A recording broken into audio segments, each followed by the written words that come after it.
8 minutes. That is all it took. 8 minutes to obliterate more than $120 million worth of American combat aviation, end the life of a United States service member, and fundamentally rewrite the operational assumptions that have governed American military planning in the Gulf theater for the past 3 decades. On April 3, 2026, at approximately 14:22 local time, an American F-15E Strike Eagle, among the most capable multi-role fighter aircraft ever operated by any military force in history, was destroyed above Khoustan province by Iranian air defense systems. The 2-man crew ejected. A rescue operation was immediately launched. An A-10 Warthog, the close air support platform, specifically engineered to absorb punishment from ground fire and operate in the most hostile environments that combat aviation produces, pushed hard toward the crash coordinates. It never returned. Iranian surface-to-air missiles acquired the rescue aircraft, achieved weapons-quality lock, and destroyed it above the Persian Gulf. The pilot aboard that Warthog is confirmed dead. The fate of the F-15E crew remains unknown. This marks the first time the United States has lost 2 fighter aircraft within a single engagement window since Operation Desert Storm in 1991. The entire sequence unfolded across 8 minutes. And the consequences of what happened that afternoon are not a tactical setback that can be managed through standard operational adjustments. They represent a fundamental shift in the military balance of power across the entire Gulf theater. Welcome to the Global Brief.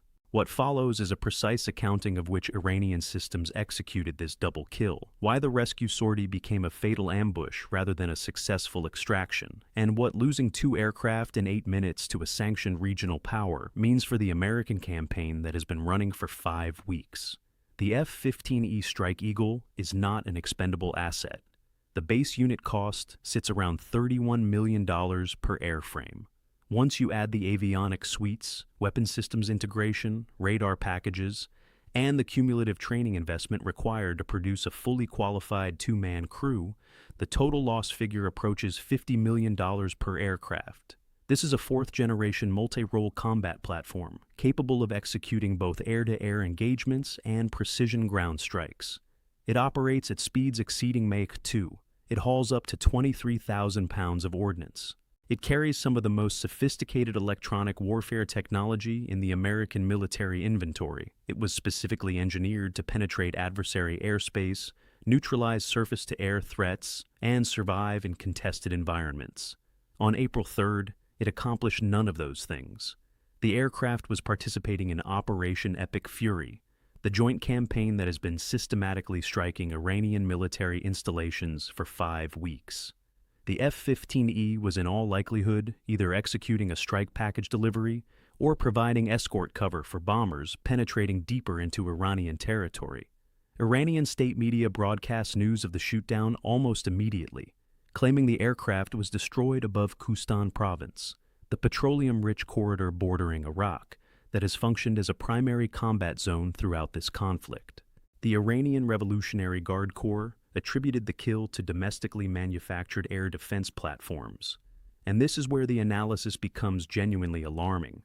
Iran operates a layered, redundant air defense network, combining Russian-supplied S-300 systems alongside indigenous platforms, including the Bavar 373.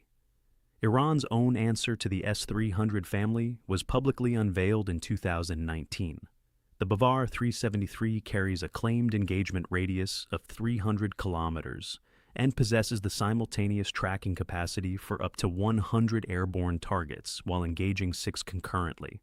Its interceptor travels at speeds approaching Mach 5 and carries a warhead specifically engineered to defeat modern fighter aircraft and cruise missile threats. The detail that should produce genuine alarm inside every Pentagon planning room is this. The F-15E was almost certainly operating with its full suite of electronic warfare countermeasures fully active. It would have been aggressively jamming Iranian radar frequencies, deploying chaff and flare packages, and executing evasive maneuvers throughout the engagement envelope. None of it produced a survivable outcome. Iranian systems tracked the aircraft, achieved weapons quality lock, and destroyed it. That outcome means one of 2 things. Iranian radar and fire control technology has progressed substantially beyond what American intelligence agencies had assessed, or American electronic warfare capabilities are no longer adequate to defeat a modern integrated air defense network. Both conclusions represent a strategic problem of the highest order. They are not mutually exclusive. Both may be true simultaneously. The first shootdown alone would have been a devastating blow to the campaign and to the strategic assumptions underlying it. What followed transformed it into something categorically worse. Standard American military protocol when a combat aircraft goes down in hostile territory calls for an immediate combat search and rescue response. The A-10 Thunderbolt II exists precisely for this category of mission. It is a heavily armored close air support aircraft constructed around a 30mm rotary cannon capable of shredding hardened ground targets. Its titanium cockpit enclosure is engineered to absorb direct hits from 23mm cannon rounds. It operates at low altitude and reduced airspeed, providing suppressive fire cover for downed crew members while extraction assets close on the position. Its combat survival record across 4 decades of operations is the foundation of the institutional confidence that makes it the rescue cover aircraft of choice in exactly this kind of scenario. On April 3rd, a Warthog launched from a forward operating location and pushed hard toward the F-15E crash coordinates. Iranian forces had already repositioned. The A-10 was engaged above the Persian Gulf, approximately 40 kilometers offshore from the Khuzestan coastline. Iranian coastal defense batteries, potentially systems specifically optimized against low-altitude targets, acquired the Warthog as it made its approach. The A-10's characteristically low airspeed, the same operational quality that makes it devastatingly effective during close air support sorties, transformed it into an accessible target for radar-guided interceptors. The aircraft absorbed a hit and impacted the Persian Gulf. Iranian naval forces recovered the pilot's body. United States Central Command confirmed the second loss publicly several hours after the engagement. The financial arithmetic of what transpired above Khuzestan that afternoon is sobering in the extreme. A fully equipped F-15E represents approximately $50 million in direct asset value. An A-10 airframe carries a replacement cost of roughly $20 million. The combined training investment embedded in 3 highly experienced combat pilots, each representing years of flight school progression, weapons systems qualification, and operational deployment experience, adds somewhere between $10 and $15 million in sunk human capital per aviator. The single engagement generated at minimum $120 million in direct losses for the United States. The Iranian interceptor missiles that killed both aircraft cost somewhere in the range of $500,000 to $2 million per round, depending on the system variant employed. Iran expended less than $5 million in total to eliminate $120 million worth of American combat power. That represents a cost-exchange ratio exceeding 20-to-1, favoring the defending side. And the compounding problem is one that money alone cannot quickly solve. The United States cannot generate replacement fighter pilots on an accelerated timeline. Producing a fully mission-qualified F-15E weapons systems officer requires a minimum of 18 months from the start of formal training.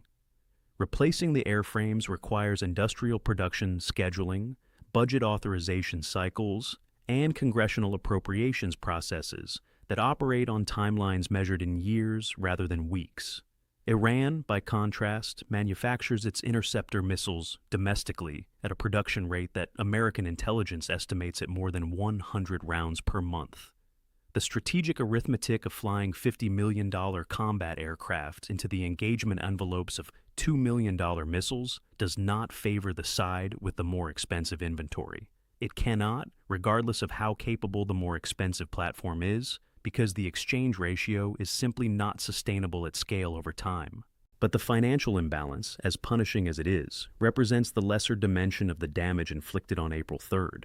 What the double shootdown above Khuzestan revealed carries implications that dwarf any dollar figure. The United States has forfeited air superiority above the Persian Gulf, and the moment air superiority is lost, every subsequent operation across the entire military campaign becomes exponentially more resource-intensive, more dangerous, and less certain of producing the outcomes that operational planning assumed when it was written.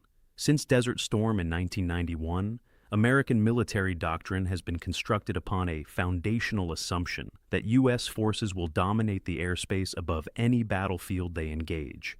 That dominance enables close air support for ground forces, precision strikes against enemy infrastructure, electronic warfare supremacy, persistent intelligence collection, and most critically, the ability to execute combat search and rescue operations without losing the rescue aircraft in the process. On April 3rd, that foundational assumption was destroyed above the Persian Gulf in 8 minutes. Iranian air defense networks have now demonstrated a combat-validated capability to track, engage, and destroy American fighter aircraft operating in contested airspace. More critically, they demonstrated the ability to do it fast enough to interdict rescue operations before extraction assets can complete their mission. That changes the psychological landscape of aerial combat in this theater permanently. Every American aviator flying sorties over or near Iranian territory now operates with the knowledge that if their aircraft is hit and they successfully eject, the rescue platform coming for them may not survive the attempt.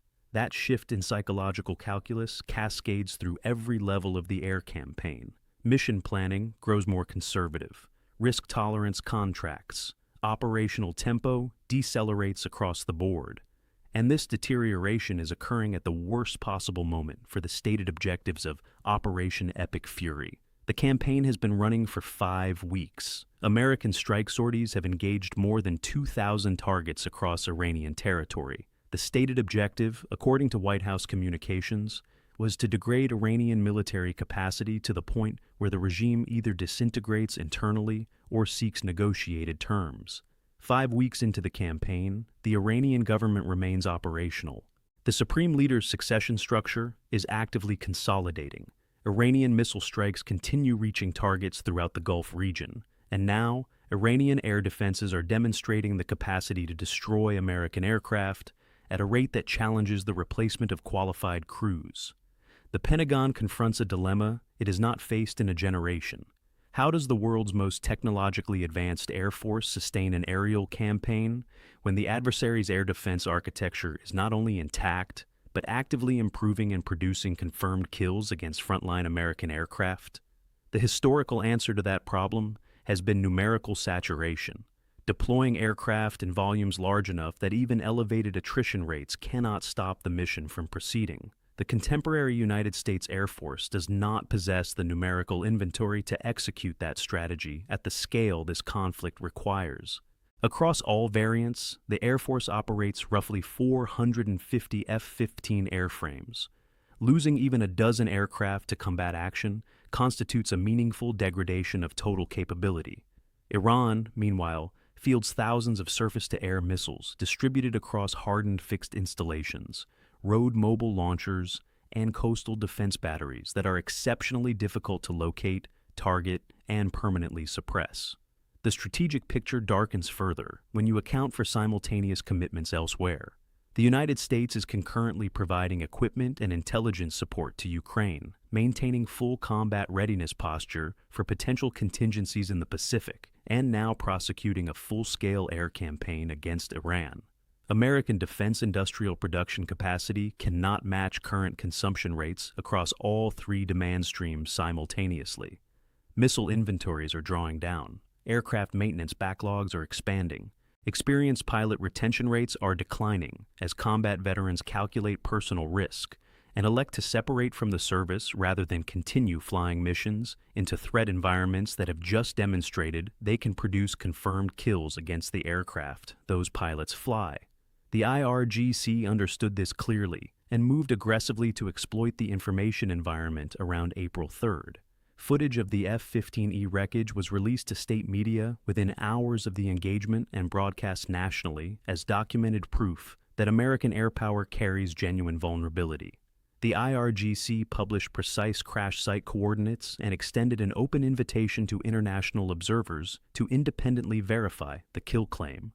This is deliberate psychological warfare, engineered to corrode the confidence of American aviators and simultaneously signal to every regional partner that Washington cannot reliably protect its own aircraft, let alone extend meaningful air cover to Allied forces operating beneath contested airspace. The secondary effects ripple outward in directions that compound the immediate tactical damage.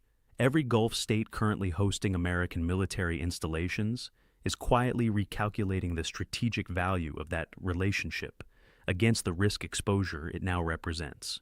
If American aircraft can be destroyed while launching and recovering from bases on their sovereign territory, those installations become legitimate targets for systematic Iranian retaliation.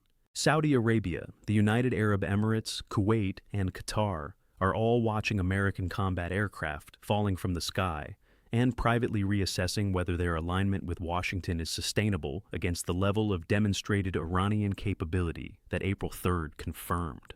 Iran's ultimatum delivered to Gulf states demanding termination of American basing access under threat of strikes against their oil export infrastructure now carries substantially more credible weight than it did before 2 aircraft were turned into wreckage inside of 8 minutes. The calculus for every regional government hosting American forces has shifted. The question is no longer whether American air power can be defeated in this theater. It has been answered. The question is what aligning with the losing side of that equation costs in practical terms for governments that have their own populations, their own infrastructure, and their own economic survival to protect. The A-10 pilot who died above the Persian Gulf that afternoon was executing a mission that established American doctrine explicitly characterizes as survivable. The Warthog has absorbed surface-to-air missile impacts in previous conflicts and returned its pilot safely to base. It was designed to take punishment and keep flying. On April 3rd, it was destroyed before it could reach the crew it was dispatched to recover. That means Iranian interceptors are more capable, more accurate, or more numerous than the intelligence assessments that shaped American operational planning had projected, most likely all 3 simultaneously, because a single deficiency in isolation would be correctable on the timeline this conflict is operating on. The combination of all 3 simultaneously is a different category of problem entirely. The accounting at the close of April 3rd, 2026 reads as follows. 2 American combat aircraft destroyed within a single 8-minute engagement window. 3 pilots either confirmed dead or missing with fate unknown. More than $120 million in direct material losses. The first American air combat casualties of this magnitude since 1991. The operational validation that American air superiority above the Persian Gulf is no longer a guaranteed condition that planners can build campaign assumptions around, and the confirmation that the rescue sortie, which doctrine said should have succeeded, became a death trap that consumed another aircraft and another pilot without recovering anyone. Every aviator currently flying combat missions in this theater now carries the understanding that if their aircraft goes down, the rescue may not arrive, or worse, may arrive and be destroyed in the attempt before it can reach them. That understanding does not disappear through operational briefings or institutional messaging.